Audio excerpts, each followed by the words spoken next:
Imagine a violently destructive Scottish volcano. Oh, wow. Okay, setting the scene. Right. Like, we are talking about a literal mountain of liquid fire tearing across this rugged landscape and just incinerating everything it touches. Total devastation. Exactly. Right. But now I want you, the listener, to imagine that exact same apocalyptic fire being, well, the ultimate geological tool to forge a stone that's actually celebrated for complete, quiet mental clarity. It's quite the paradox. It really is. Oh, okay. Okay, let's unpack this. We're diving into a fascinating document today. It's titled Scottish Heulandite, Ancient Fire and Inner Clarity. Mm-hmm. And our mission for this deep dive is, to explore how this violently chaotic geological history somehow translates into a shortcut for steady personal contemplation for you. Because, let's face it, we live in a really fast-paced world. Oh, absolutely. And to really grasp what this specimen represents, we have to look past the idea of it just being, a static object sitting on a collector's shelf somewhere. Right, it's not just a pretty rock. Exactly. It's not just a rock. We are examining a physical record of deep time. It's a tangible piece of the Earth's history that actually carries some really surprising metaphysical properties. Yeah. It serves as this physical manifestation of time, extreme pressure, and profound transformation. Which means, I guess, we have to travel back to its birthplace to set the stage. We do. So the source material points us directly to the Inner Hebrides of Scotland.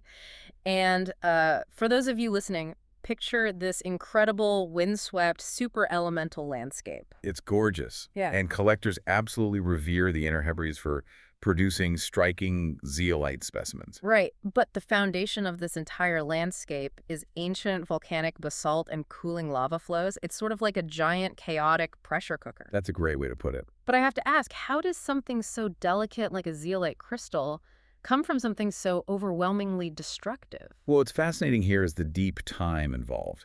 You see, the foundation of this entire region is magma.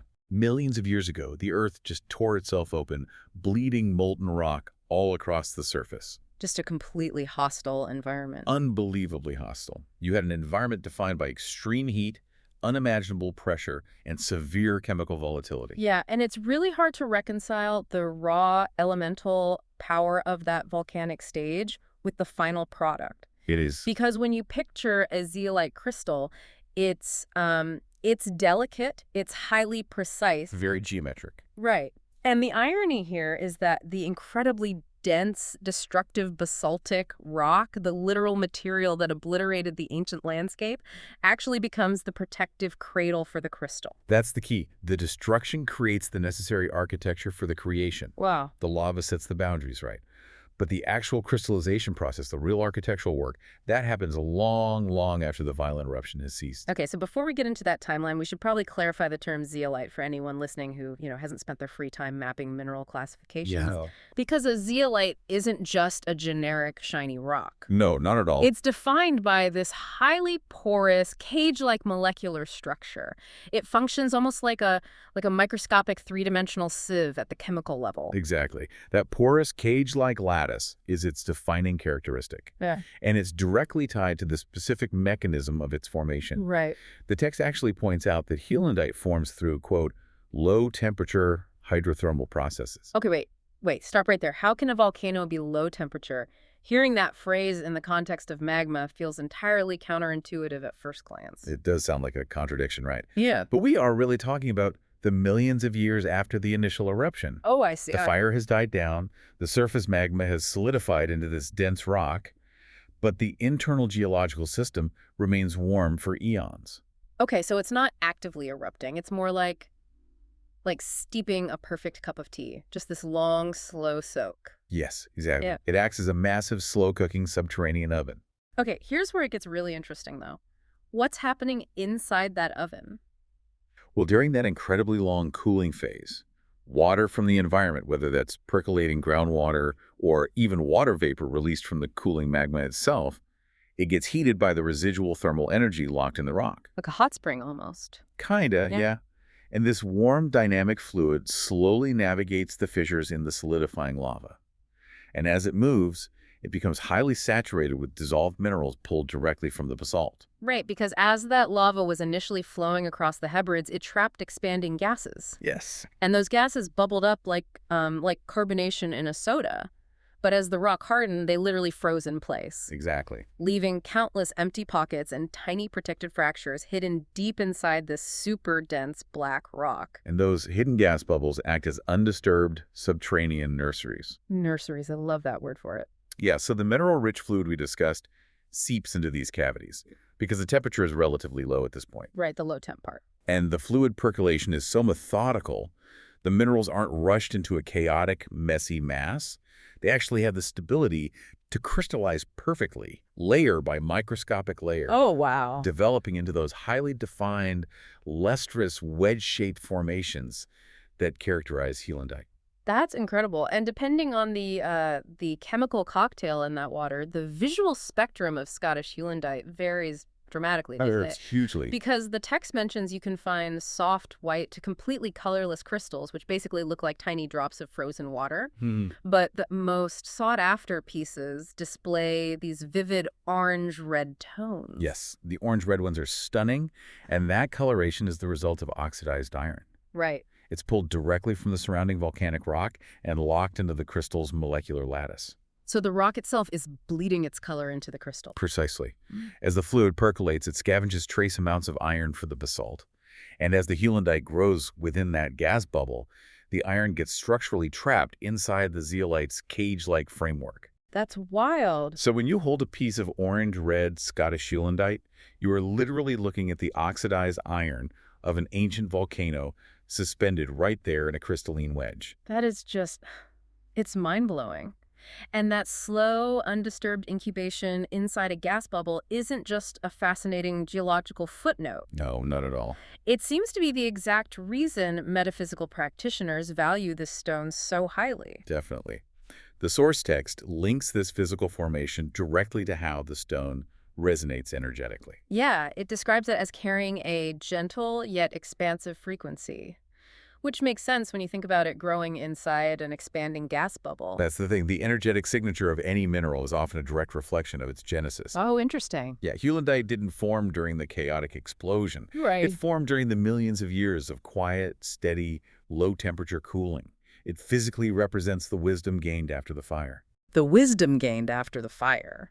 I really like that. The text actually positions Heulandite as a stone of inner exploration, right?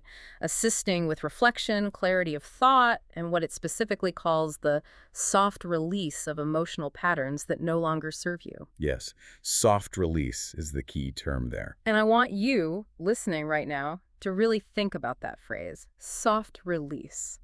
Because it's an interesting psychological pivot from what people usually seek when they engage in personal growth. Oh, for sure. We tend to chase the volcanic eruption in our own lives. Right. The radical catharsis, the tearing down of the foundation to just clear the slate in a single weekend retreat. Exactly. If we connect this to the bigger picture, we equate dramatic destruction with meaningful progress. Like if there's no drama, nothing's changing. Right.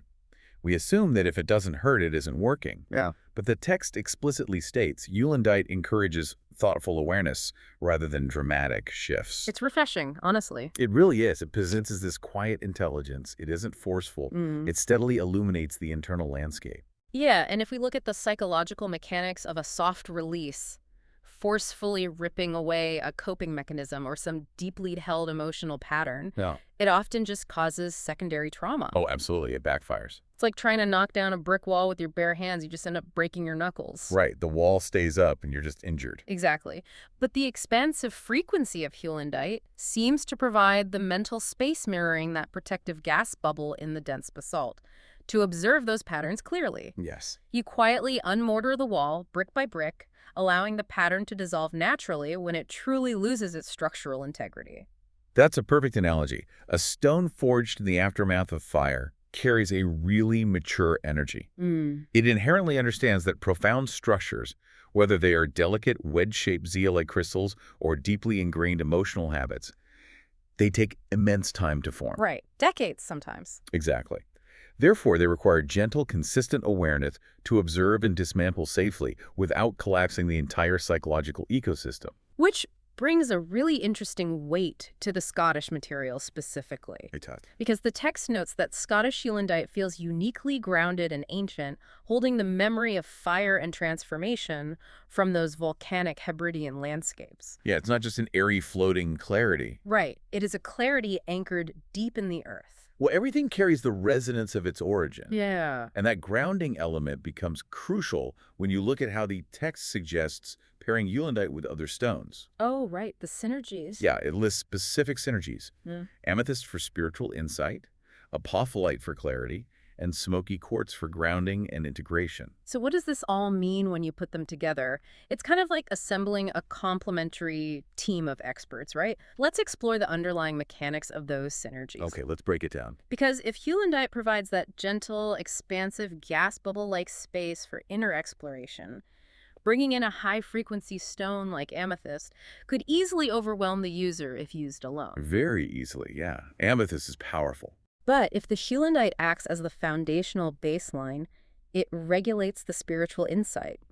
It ensures the exploration remains steady, so the amethyst's energy is thoughtfully processed rather than acting as an energetic floodgate. Exactly. The Heulandite provides the slow percolation necessary for the amethyst's insight to be absorbed safely. Makes total sense. And then, when you introduce apophyllite, which is a stone noted for its extreme clarity, you are amplifying the illuminating aspect of the Heulandite itself. So it's turning up the brightness. Precisely.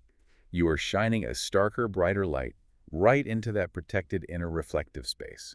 Oh, which makes the structural flaws of those emotional patterns much easier to identify. Exactly. For that soft release we discussed. Man, that's cool. And then there is smoky quartz for grounding and integration. Right, the anchor. Yeah, because if you are dismantling deep psychological patterns using the memory of fire in the Heulandite, you can't just remain in a state of suspended, thoughtful awareness indefinitely. No, you'd never get anything done. You have to integrate those internal shifts into your physical reality.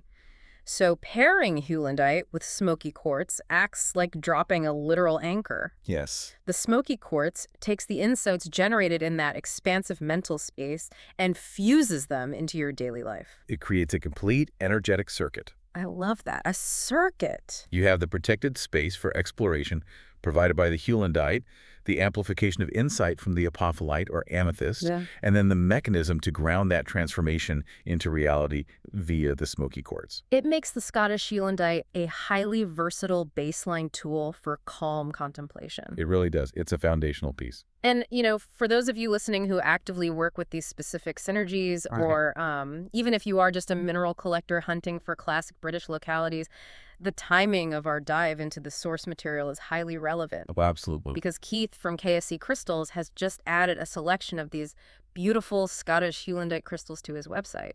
Yeah, and that's actually a pretty big deal. The Scottish material, particularly the pieces featuring those vivid orange-red iron inclusions we discussed earlier. Doesn't look like trapped fire. Right. They represent a very specific classic benchmark for British zeolites. Having access to them provides a tangible opportunity to actually observe the complex geological structure and chemistry we've been breaking down today. Yeah, so if you have been listening and realizing you might need a tool to facilitate that quiet intelligence and soft release. Or even if you just love the geology. Right. If you simply appreciate the millions of years old chemistry of a Scottish volcano, head over to KSC Crystals and see the specimens Keith has curated. They're phenomenal pieces. High-quality material from the Inner Hebrides really is a testament to the enduring appeal of these stones, both scientifically and metaphysically. It really bridges both worlds. It does. So, to recap the deep dive we've taken today, we started in the absolute geological chaos of the Inner Hebrides millions of years ago, watching magma literally tear across the landscape. The pressure cooker. The pressure cooker. And then we zoomed way down into the microscopic hidden gas bubbles within the cooling basalt to watch warm, iron-infused waters slowly build delicate, cage-like zeolite crystals layer by layer. Over eons. Yes, deep time. Yeah. And we saw how that ancient fiery cradle translates directly into a tool offering quiet intelligence and the steady release of emotional baggage. It really highlights the profound contrast between the violent environment of creation and the peaceful nature of the final creation itself. It really does. Whether you are a hardcore mineral collector hunting for classic British zeolites or someone navigating a super chaotic modern world looking for a bit of mental clarity, the story of Scottish Heulandite is a powerful reminder. Mhm. Profound, structured insight takes time to form. You cannot rush the slow percolation. You really can't. And as you navigate the noise and speed of your own daily life, consider this final thought. Okay. If a wildly violent volcanic eruption can eventually, given enough time, leave behind a hidden pocket of completely calm, Yeah. slowly illuminating, quiet intelligence, what chaotic, messy moments in your own life might just be the cooling lava, secretly creating the exact space needed for your own future clarity?